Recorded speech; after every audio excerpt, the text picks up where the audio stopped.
Welcome to the collection of the wildest and craziest AITA Reddit stories of all time. From wild betrayals to shocking twists, these tales will leave you questioning who is really in the wrong. Let's dive in together. The first story for this collection is from Dazzling Delilah. AITA for kicking my best friend and her girlfriend out of my apartment after they accidentally exposed my boyfriend for cheating at my birthday dinner? A little bit of context first. I 26F. Have a best friend 25F. I'll call Tasha. We've been close since freshman year of college, basically ride or die. About a year ago, she started dating this girl, 27F. I'll call Ray. Ray is a lot. Loud, super opinionated, kind of a know-it-all. We've never fully clicked, but for the most part, I've kept it cordial because she makes Tasha happy. Anyway, this past weekend I threw a small birthday dinner for myself at my apartment. Nothing wild. Just 6 of us, some good food, wine, music, cozy vibes. My boyfriend, 29M, was there, Tasha and Ray came, and a few of my other close friends. About halfway through the night, things took a weird turn. Ray got kind of loud and started making jokes about unfaithful boyfriends and how she would never tolerate shady DMs from random girls named Amanda. I didn't think much of it at first. Ray talks a lot and always makes things about her. But then Tasha chimed in like, no, for real, I don't know how you do it, you're stronger than me. I kind of laughed it off, thinking maybe they were just drunk and talking nonsense. But then Tasha turns to me and says she didn't know if she should tell me, but she felt like I should know. They saw my boyfriend's name pop up in Amanda's story a few weeks ago. She posted some DMs. It looked flirty. I just sat there frozen. In front of everyone. On my birthday. No warning, no pull aside, no heads up before the party. I didn't even have time to react. The whole room went silent, and then people started leaving early, awkward as hell. As soon as the door closed behind the last guest, I blew up. I told Tasha and Ray to get the hell out. They both acted shocked, said they didn't mean for it to come out that way, and that they were just looking out for me. I told them this wasn't the time or place, and they had no right to humiliate me like that. Now they're saying I care more about protecting a man than hearing the truth. I've been getting passive-aggressive texts from Tasha about how I showed my true colors and how she was just being a good friend. My boyfriend swears it was all harmless. Says Amanda is just some girl from his gym who DMs everyone, and that he'll show me the messages. He still hasn't, by the way. Tasha and I haven't spoken since. Half our mutuals are on her side, saying I overreacted and should have appreciated the honesty. The other half says she was messy for doing it like that and stirring drama on a night that was supposed to be about me. So, AITA for how I handled it? OP is not the AH. Tasha and Ray chose the worst possible time, publicly, and on OP's birthday. That kind of ambush is more about spectacle than support. OP had every right to be upset and set boundaries in her own home. So, I would rate OP's friends 2.5 and OP 0 out of 5 on the AH scale. Let's now jump on to the next story from Sweet Bridge Edge. AITA for telling my ex-husband his newest children are nothing to me and my extended family? My ex-husband and I share custody of our 2 children, 12 and 10. Our marriage ended in a way that caused a lot of conflict and resentment. He turned somewhat emotionally abusive when he told me he was done, and he said he found me disgusting and repulsive and that he had wanted to cheat so many times because the thought of sticking it in me made him want to puke. He'd been off for a little while before that, but the outburst was unexpected. It was unsettling because he'd brushed off his mood as work stress, and then he just unleashed all that stuff onto me. He later confessed to cheating twice. Any hope for us to be friendly after the divorce ended, given how he ended things? My family all hate him for how he spoke to me, but the kids don't know. I never wanted to drag them into this, and once he wasn't treating them the same way, I was happy they weren't mixed up in everything. After a couple of years, my ex-husband tried to act like nothing bad had gone down, but I put some firm boundaries in place. I don't answer social calls or texts, and I eventually got a co-parenting app in place to make communication better. I still can't block him, but it means I don't need to respond via text at all. He attempted to act all buddy-buddy when his new wife was expecting their first child together, and he even tried to suggest my extended family could come to the baby shower. None of them were ever going to go, and I certainly wasn't. But he's had this weird expectation for a while. This bubbled over recently when we were attending a meeting with our youngest child's teacher. My ex-husband complained that my parents had seen him, his wife, and all the kids in public but hugged ours and kept things distant with him, his wife, and their children together. He said they were already walking away, but one of his younger kids wanted a hug. He said they never make the effort to be in his younger kids' lives, and he complained that I never make the effort either. He said we're all one family in some way or another. This is where I might have been an asshole because I told him his newest children are nothing to me and my extended family. That, yes, they are the half-siblings of my kids, but I am not their aunt or their kind of mom figure or their family friend. I told him he destroyed any chance for friendship with how he treated me, and my family wasn't going to forget it either. We didn't talk again about it during the meeting or after. I left immediately. But my ex-husband has texted repeatedly since then, telling me how wrong it is to consider his children nothing and how our kids must be picking up on it because they treat each other better than the younger kids. That was the first I heard of it. But the repeated texts have gone unanswered by me. But I can see where I may have been wrong to say that. So AITA. OP is not the AH. Her ex-husband caused deep emotional harm, and can't expect her or her family to embrace his new life as if nothing happened. OP set healthy boundaries, and being honest about those limits is necessary. So, I would rate OP's ex-husband 2.5, and OP 0 out of 5 on the AH scale. Let's now move on to the next story. Primal Swan 900. AITA for asking my half-siblings and their mother why I'm supposed to care about my father cheating on her. I, 25F, don't have a relationship with my father anymore, and a very limited one with my half-siblings, 14 and 15.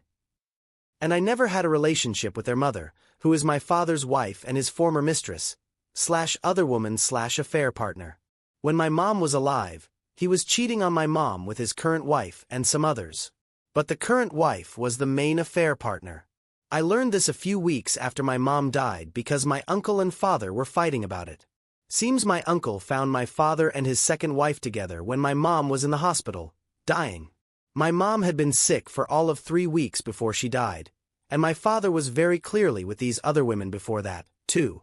His wife knew he was married, and she even knew that his wife was dying in the hospital, but she chose to marry him a few months later anyway. I was so young at the time that it was traumatic going from a healthy-ish mom had asthma mom to a mom who had the flu and then pneumonia and was then gone in 3 weeks.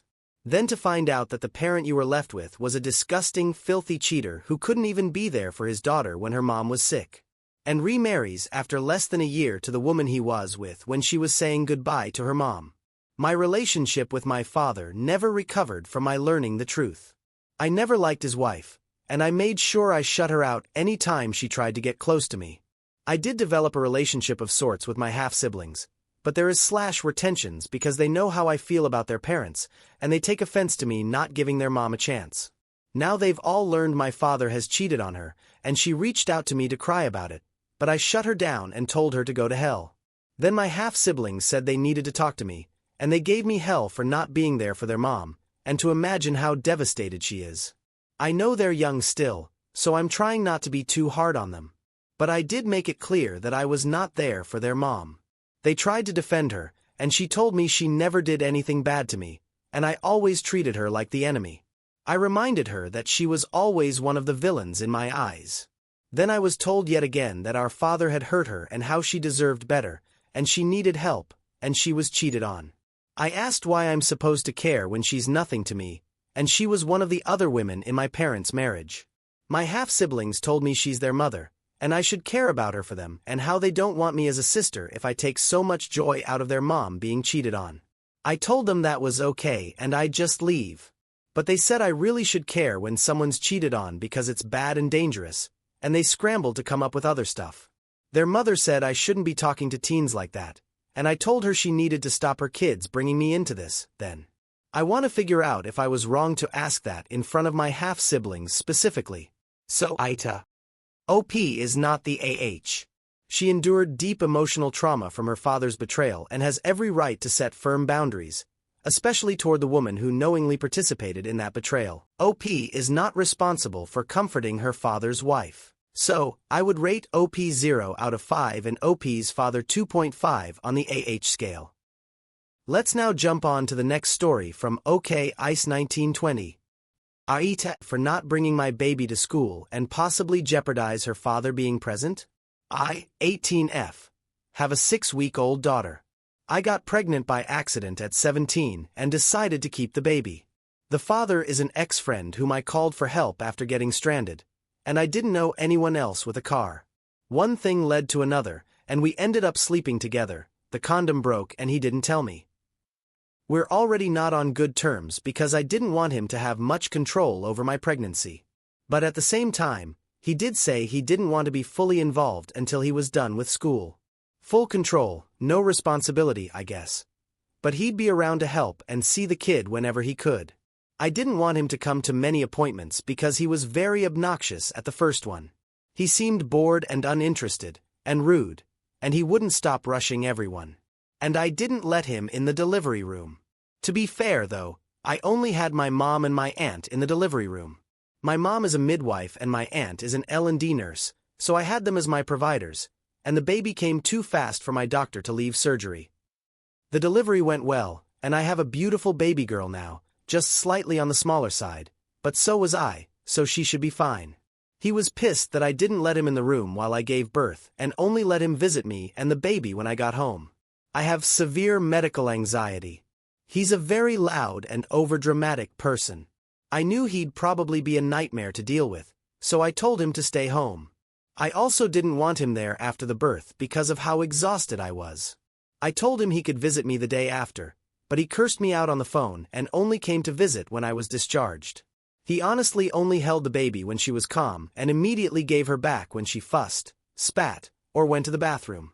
He's been visiting me semi-frequently, but when she was around 2 weeks old, his tune started to change. He started suggesting I let him have her for a little while at a time and let her spend the night at his house. I immediately shut that down because she was 2 weeks old and still needing to be nursed more frequently than I could pump, and I also got riddled with anxiety every time she wasn't within my line of sight, even if she was just with my mom. He was pissed and said I'm not even trying to include him, but I told him he could come over any time he wants as long as he calls first. Fast forward to now, and I'm starting to go back to school with my days shortened, and my family has been helping me take care of the baby while I'm gone.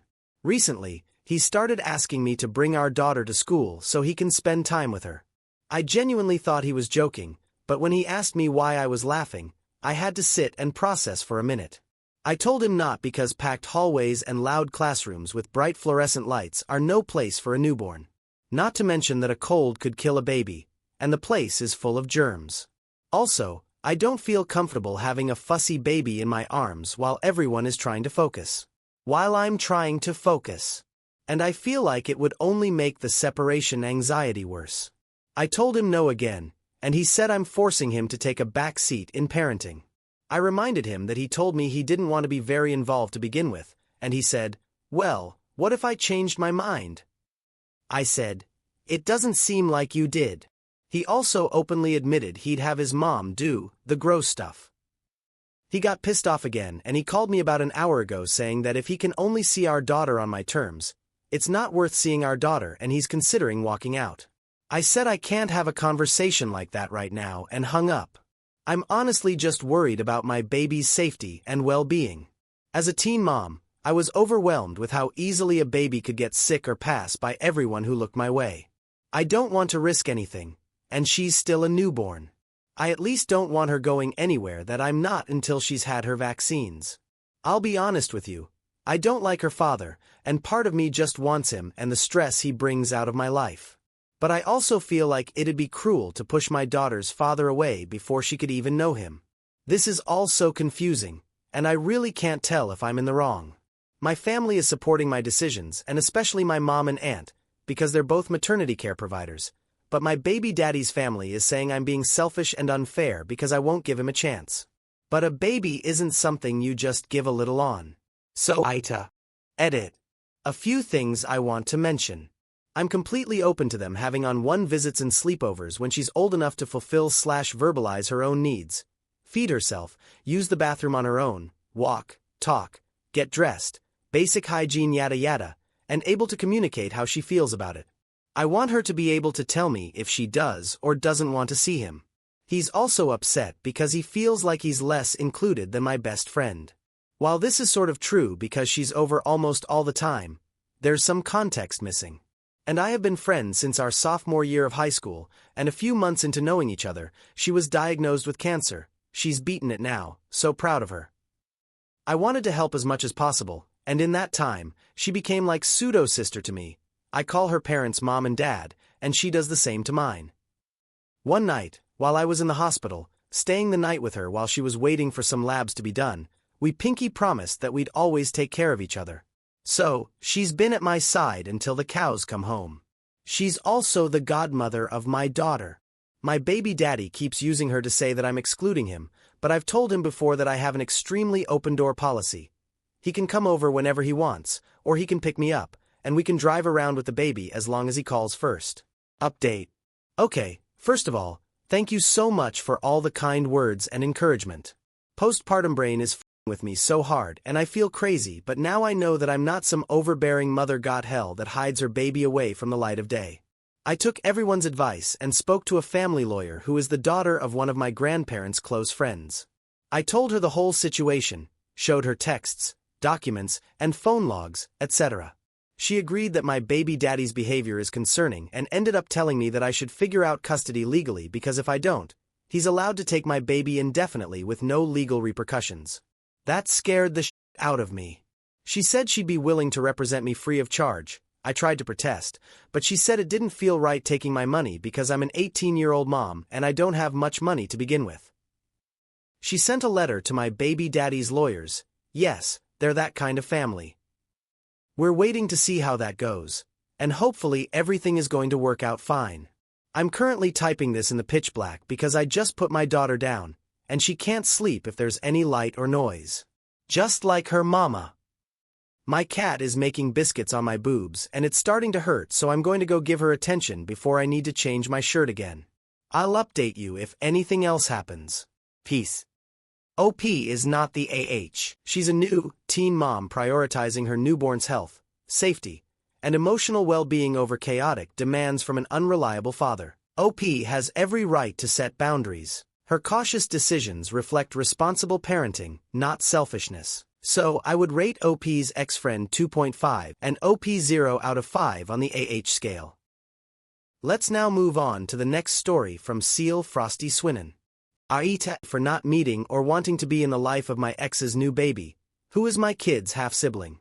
My ex, 30F, and I, 30M, broke up in 2022 after she cheated on me with my ex-best friend John, 31M. Ex and I have 2 kids, ages 8 and 6, who we have 50-50 parenting time of and shared legal and physical custody after DNA proved they were mine. Ex and John were together until December 2024, when John found out she had cheated on him. She was pregnant, and the paternity of the baby was in question. John tried reaching out to me about it, but I continued to ignore him like I had while he was with my ex. He and I will never be friends again. My ex gave birth in February, and paternity is still in the air and they're awaiting a DNA test result. John's had nothing to do with the baby yet because he refuses to be in the child's life unless the child is his. I don't know about the other guy, S. I don't even know how many there are. My ex's parents always handled exchanges with our kids, so there was less tension around the kids. But after my ex gave birth, they started suggesting I meet the baby and putting it out there that I'll always be a part of this child's life and how their newest grandchild could do with someone like me in the picture. I told them it was a shame their daughter didn't consider that before she cheated on me. They told me it wasn't the innocent baby's fault, to which I rolled my eyes at them and said it can't be the baby's fault, but the baby isn't mine or family to me. They didn't like that, and when they found out I did nothing and bought nothing for the baby after they, don't know if my ex had a boy or a girl, were born. Ex's parents gave me a hard time about it, and I told my ex if it continued, I would file a modification with the court for someone else to be nominated to handle exchanges. She told me I was being a dick. I have documented everything, but these comments are now said when we see each other at the store or on the street instead of during exchanges, which is smart. My ex reached out and asked me for $500 to buy formula and diapers, and some rash treatment for the baby the other week, and I quickly said no. The kids were with me, so I knew immediately it wasn't for them. She asked a second time, and I told her my answer had not changed. X's parents tracked me down when I was buying paint the next week, and they unleashed all this anger about my refusal to be in the baby's life, or even meet the baby. They said John won't be a good father whether he is or isn't, and nobody else wants to know, but I'm already a dad, and the kids could be raised together, but I won't even be an uncle for this child, and they said how selfish I am and what a piece of shit I'm being when they know I can be better. That I am the father of this baby's half-siblings, and how my kids will never embrace the baby if I don't. I think it's crazy to expect me to have anything to do with this child. Especially to expect me to embrace and love this child. Baby is innocent, but I am not a member of their family.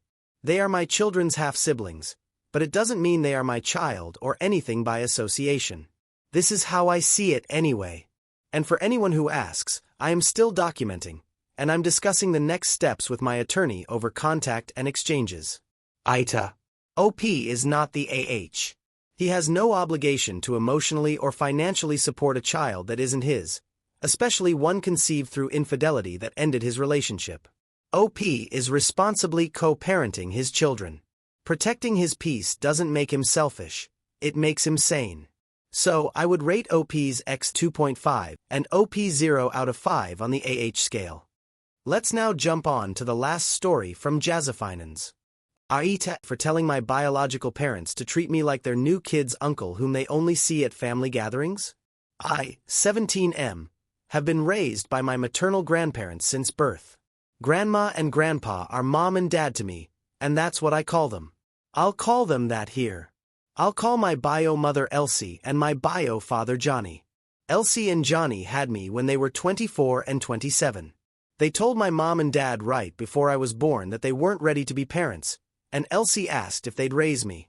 My mom and dad agreed, and they got custody of me after I was born and raised me as theirs with the understanding of who my bio parents were and why I was so much younger than my siblings, or aunts and uncles biologically.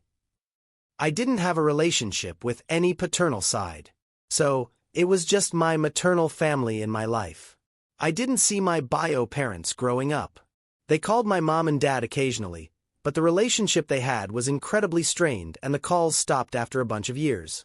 My mom found it difficult to come to terms with the lack of care Elsie and Johnny had for me. They never asked how I was doing, and I know mom couldn't understand that.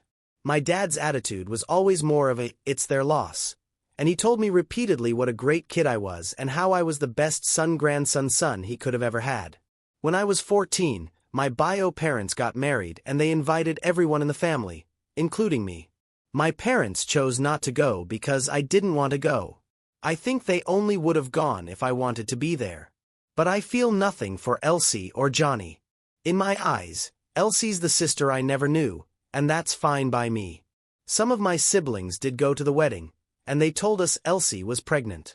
That was the first time I ever saw my mom so angry. She was furious that they had invited me and would have sprung that on me at the wedding. Her mama bear came out that day. I didn't care, but I told my parents I didn't want to get in the way of them knowing the newest grandchild if they wanted to try and work on the relationship with Elsie and Johnny.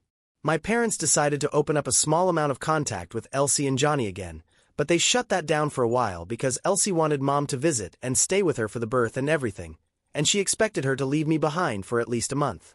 They did start talking again after another year, and Elsie was pregnant again, and then she had another kid. They wanted more, but Elsie's age and her complicated pregnancies got in the way. Elsie, Johnny, and their kids are included a bit more in the wider family. I've seen them a couple of times, but I don't hang out with them. The last time was a couple of weeks ago, and they told me we needed to talk and figure out my relationship with their kids and what we should tell them. I rolled my eyes at the we part. Then I told them there was no we in that, but they should treat me like their kid's uncle, whom they only see at family gatherings. They looked shocked by that, and Johnny said they thought I'd want to be a brother. I told them I already am the baby brother, but still the brother. I said I wasn't interested in them or their kids and that none of them are my actual family. They said my expectations are unrealistic and I'm the brother, not the uncle. I said my parents are the people who raised me, and Elsie is their daughter, making us siblings. I said they were no mom or dad to me and should keep it that. They got really annoyed by my response, and they said I was not only unrealistic, but I should be a part of what their kids know. I ignored them, So they started calling to yell at my parents, and my parents went off on them. They said they handled it how they did. Be honest, but treat it exactly as I explained because that's the reality that they, Elsie and Johnny, established. It's caused way more of a reaction than I expected. AITA for it. OP is not the AH. He's setting clear, reasonable boundaries with biological parents who abandoned him and has every right to define his own family ties based on love and upbringing, not biology. His response was honest, fair, and rooted in self-respect. As for scores, I would rate OP's biological parents 2.5 and OP 0 out of 5 on the AH scale. What do the Mac Reddit fans think? Is the OP an AH or not? Let me know in the comments section below. If you like the stories I brought you, just hit the like button, share them as much as you can, and don't forget to subscribe to Mac Reddit for a daily dose. Bye bye, see you tomorrow with some more spicy fries.